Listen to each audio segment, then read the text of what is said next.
à Istanbul, c'est la ville des chats. Ouais. Les Turcs disent, et notamment les habitants d'Istanbul, que les chats voient Dieu, contrairement aux chiens, parce que les chiens sont toujours collés à l'être humain et ne voient que par l'être humain, alors que le chat est indépendant et les Turcs estiment que il a un rapport à Dieu parce qu'il a, il est habité, il a sa vie de son côté.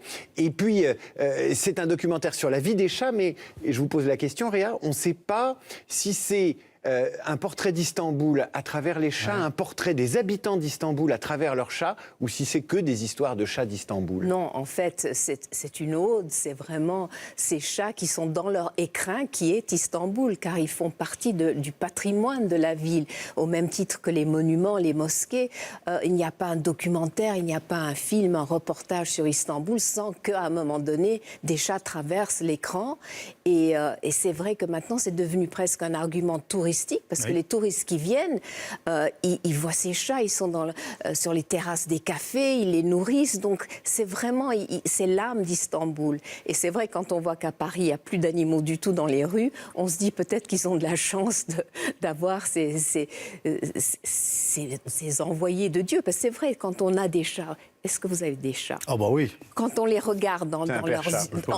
On a Titi, on a Crémou, on a Marivaux, on a Mimigri et tout le tout-team. Mais on est en contact avec l'au-delà. Il y a quelque chose de tout à fait extraterrestre avec un chat. C'est vrai que... Et on comprend très bien que ce soit notre lien avec les divinités ou avec le bon Dieu, je veux dire. On va regarder un extrait de ce documentaire qui s'appelle Kedi, des Kedi hommes et des chats. Turc, Kedi en turc, ça veut dire chat. Voilà. Bak bu 4 tane kardeş doğdu. En şerefsizi buydu. Bir de en sevimsizi. Üçü gitti, bu kaldı. Bazen sinirlendiriyor beni. Aslında niye ya, hakikaten ben 15 yaşındayım, niye yani? Demek ki o anda canım sıkkın, yani görmeyeyim, sesini duymayayım falan. Sabah geliyorum mesela, gelmesin merak ediyorum, bakıyorum. Belki ben öyle desem bile çocuk gibi. İnsan çocuğunu arar değil mi? Ben de arıyorum, gözüm arıyor. Alors, on va parler de ce qui vous amène, Réa, mais avant ça, c'est la façon dont les gens se racontent à travers leurs animaux. C'est-à-dire qu'on comprend mieux l'âme d'Istanbul à travers des gens qui nous parlent de leurs animaux de compagnie. On va dans leurs ateliers, on va dans les rues, on va dans les recoins, et on découvre la Turquie et celle d'Istanbul. Mais c'est extraordinaire parce que il y a des pêcheurs qui ont très peu de moyens. Ils sont là à nourrir, soigner, emmener le chat chez le vétérinaire. C'est une véritable passion chez ces personnes et ils respectent la liberté du chat. En fait, le chat vient chez eux se nourrir, etc. Mais il ne leur appartient pas. Le chien appartient à... Le chat, j'ai dit le chien. Oui, le chat, c'est un peu le normal. Chat appartient on peut les appeler Mabrouk aussi, ça vous fait plaisir. Hein, moi. Non, mais donc, vraiment, c'est vraiment leur patrimoine et ils le protègent du mieux qu'ils peuvent parce que c'est vrai que leurs destins sont souvent liés pour le meilleur et pour le pire. Ça, on se rend compte à quel point on a des liens privilégiés avec les animaux. C'est vrai que nous partageons le même destin, toutes les joies, les peines de la vie, on le voit, c'est les habitants, mais aussi les chats qui vivent cette rude vie de la rue, en fait. Il y a une solidarité, d'ailleurs, parce que ils les soignent, même quand c'est pas leur chat, ils les nourrissent. Il y a des associations et des gars qui, tous les jours, comme nous, au Bois de Boulogne, certains vont nourrir les pigeons et les canards.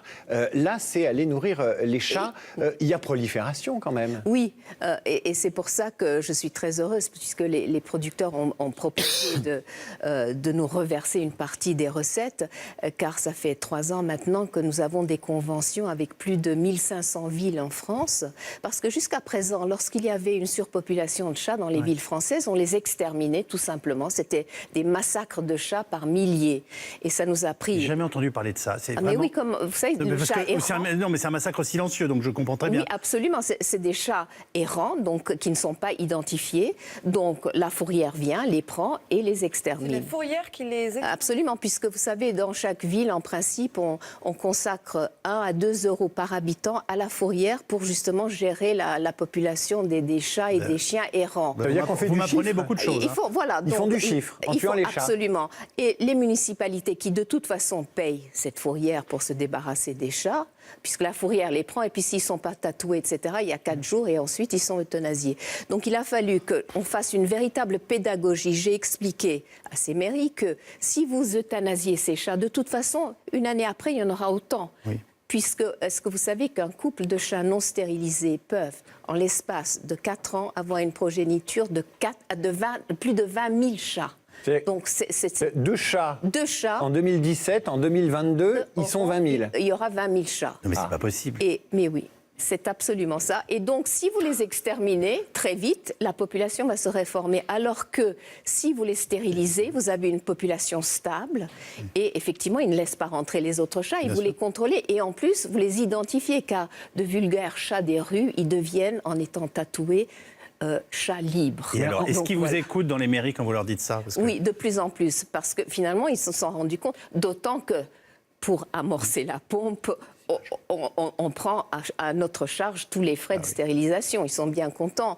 Donc voilà, à ce jour, on a dépensé 2,3 millions d'euros pour stériliser aujourd'hui 33 000 chats. On va regarder un autre extrait du avec film, plaisir, oui. Parce qu'ils sont adorables, même si c'est des chats de gouttière.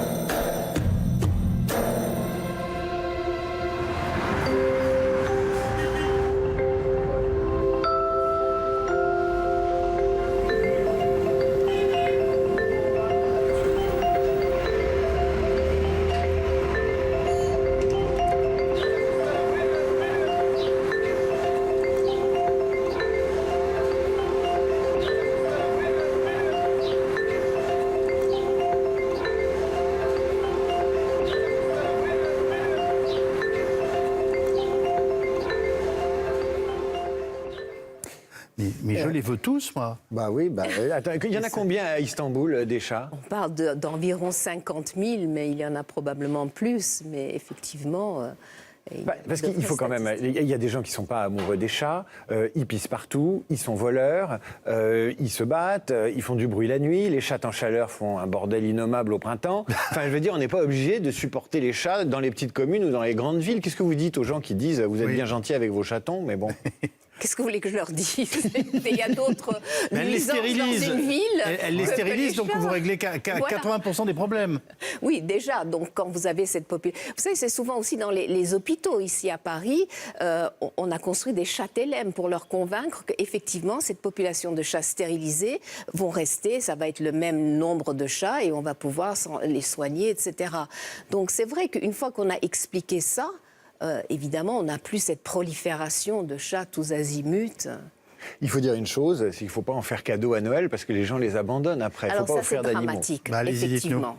Un animal n'est pas un cadeau. Il faut que ce soit un acte réfléchi d'adopter un chien ou un chat en famille. Et donc, voilà, ce n'est pas un cadeau. Et si c'est un cadeau réfléchi, non ?